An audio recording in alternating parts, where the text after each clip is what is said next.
ప్రియమైన టీచర్స్, ఈ మధ్యకాలంలో నేను విన్నటువంటి ఒక మంచి మిషనరీ స్టోరీ మీ ముందుంచాలని నేను ఆశపడతా ఉన్నాను.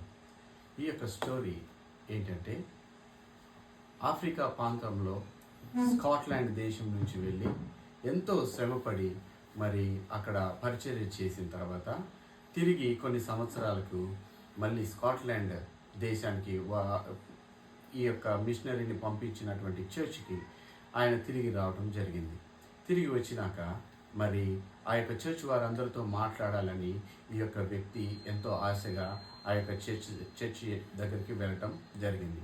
చర్చ్కి వెళ్ళినాక ఆయన గమనించినటువంటి విషయం ఏంటంటే, ఎంతో మరి చల్లగా ఉండబట్టి వర్షం పడుతున్నటువంటి పరిస్థితి, ఎంతో మరి ప్రతికూలంగా ఉన్నటువంటి పరిస్థితిని బట్టి చాలా కొద్ది మంది మాత్రమే ఆ యొక్క చర్చ్కి రావడం జరిగింది. ఆ వచ్చినటువంటి వారు కూడా అందరూ ఎక్కువ శాతం మరి వయసు పైబడినటువంటి వారుగా ఉన్నారు, ముసలి వారుగా ఉన్నారు.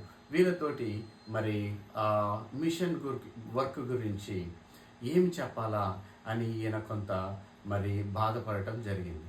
అయితే ఏదేమైనప్పటికీ వీరితోటి ఆయన అనుకున్నటువంటి మాటలే, అనుకున్నటువంటి ప్రసంగమే చేయాలని మరి ఆ యొక్క ప్రసంగం ప్రారంభించడం మొదలుపెట్టినాడు.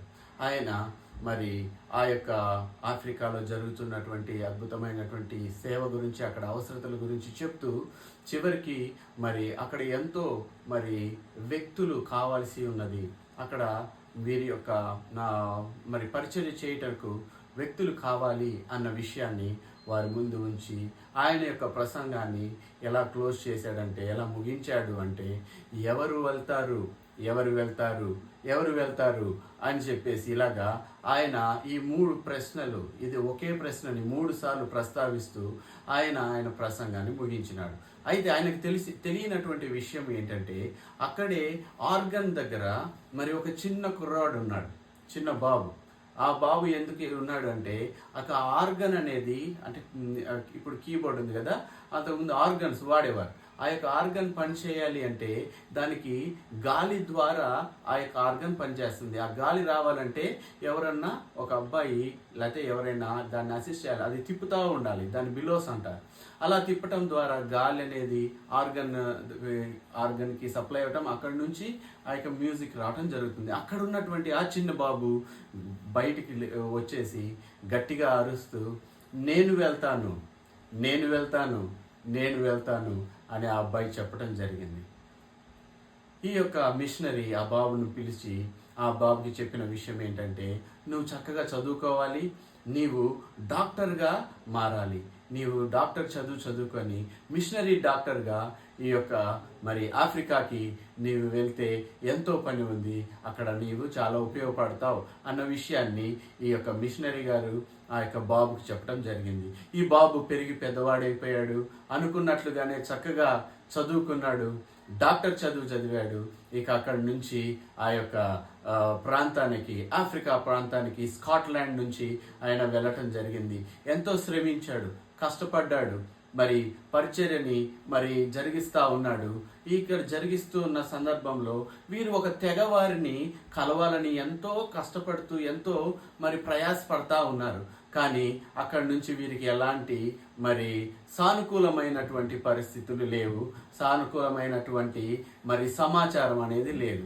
అయితే ఒకరోజు జరిగినటువంటి విషయం ఏంటంటే, ఆ యొక్క ఏ తెగవారినైతే వీరు కలవాలని ఆశపడుతున్నారో ఆ తెగకు ఉన్నటువంటి నాయకుడు వీళ్ళకు సమాచారం పంపించాడు. ఈ సమాచారం ఏంటంటే, ఈరోజు రాత్రి మేము మీ దగ్గరికి వస్తున్నాం, మిమ్మల్ని అందరినీ చంపేస్తాం, నిన్ను ముఖ్యంగా చంపుతాను, నీతో పాటు ఉన్నటువంటి వారిని అందరినీ చంపేస్తాను అనే ఒక సమాచారాన్ని ఆయన పంపించడం జరిగింది. అలాగనే ఆ రాత్రి మరి ఈ యొక్క బాబు ఎంతో ప్రార్థించాడు, దేవా మేమెంతో శ్రమ పడతా ఉన్నాం, మరి మీకు నమ్మకంగా నేను పనిచేస్తూ ఉన్నాను, ఏంటి ఇలాగ జరిగింది, మరి వారు వచ్చి మమ్మల్ని చంపేస్తారు, కాపాడు అని చెప్పి ప్రార్థించడం చేస్తూ ఉన్నాడు. ఆయన భయపడ్డాడు కూడా. మరి ఇలాగ ప్రార్థిస్తూ ఉన్నాడు. మరి ఆ రోజు మరుసటి రోజు వాళ్ళు రాలేదు, ఈయనని చంపలేదు. అలాగా కొన్ని దినములు గడిచిపోయినాయి, కొన్ని సంవత్సరాలు గడిచిపోయినాయి. ఆ తర్వాత ఆ యొక్క తెగ నాయకుడు మరి క్రీస్తు ప్రభువుని ఆయనకి పరిచయం చేయడం జరిగింది. ఆయన తెలుసుకున్నాడు. ఆ తర్వాత తెగ వారందరూ కూడా ప్రభువుని తెలుసుకున్నారు.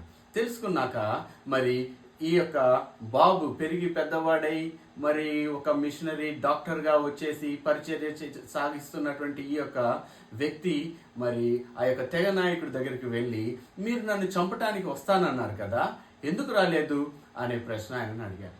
అప్పుడు ఆ నాయకుడు అన్నాడు, మేమందరం వచ్చాం, మిమ్మల్ని చంపడానికి వచ్చాం మేము.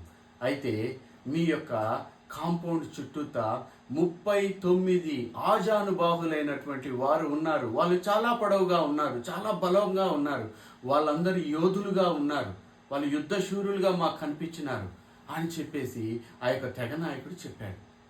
ఇక కొన్ని దినములు, కొన్ని సంవత్సరముల తర్వాత మరి ఈ యొక్క మిషనరీ డాక్టర్ తిరిగి ఆయనను పంపించినటువంటి స్కాట్లాండ్ చర్చికి మరి ఆయన తిరిగి వెళ్ళి అక్కడ వారందరితో ఇక్కడ మరి తెగ నాయకుడి దగ్గర అక్కడ ఆఫ్రికాలో జరిగినటువంటి పరిచర్య వివరాలన్నీ చెప్తూ ఈ యొక్క విషయాన్ని కూడా ప్రస్తావించడం జరిగింది. ఆ యొక్క మీటింగ్ అంతా అయిపోయిన తర్వాత అక్కడ ఉన్నటువంటి సెక్రటరీ గబా ఈ యొక్క మిషనరీ డాక్టర్ దగ్గరికి వచ్చి, మీరు ఏ దినాన ఈ యొక్క విషయం జరిగింది, ఏ సంవత్సరం, ఈ డేట్ ఏంటి గుర్తుందా అని అడిగితే ఆ వ్యక్తి వెంటనే నాకు గుర్తుంది అని చెప్పేసి ఆ మిషనరీ డాక్టర్ డేట్ చెప్పడం జరుగుతుంది. అప్పుడు వెంటనే సెక్రటరీ చర్చ్ డైరీ తీసుకొని వచ్చి ఆ రోజున మరి ఏం జరిగింది అనేది తీసుకొచ్చేసి ఈ యొక్క మిషనరీ డాక్టర్కి చూపించినాడు. అక్కడ జరిగిన విషయం ఏంటంటే 39 మంది చర్చి వారంతా మరి అదే రోజున అందరూ ప్రార్థన చేయటం చేసినారు. 39 మంది చర్చిలో ప్రార్థించినారు.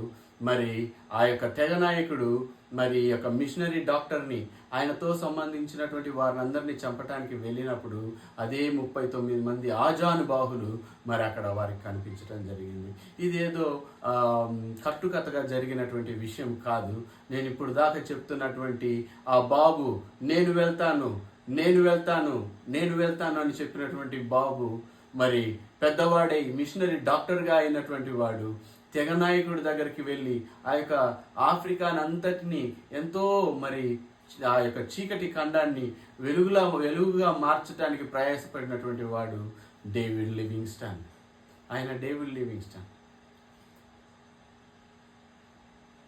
పెద్దవారు ఉన్నారు, వీరికి చెప్తే వాక్యము వీరికి ఏం అర్థమవుతుంది అని చెప్పేసి మరి వీరు మిషనరీ పనికి వీరు సరిపోరు కదా అని మొదట వెళ్ళినటువంటి మిషనరీ అనుకోకుండా మరి ఆయన నేను చెప్పాల్సిందే అని చెప్పేసి మరి ఆయన చెప్పాల్సినటువంటి మెసేజ్ అంతా ఇచ్చేసినాడు.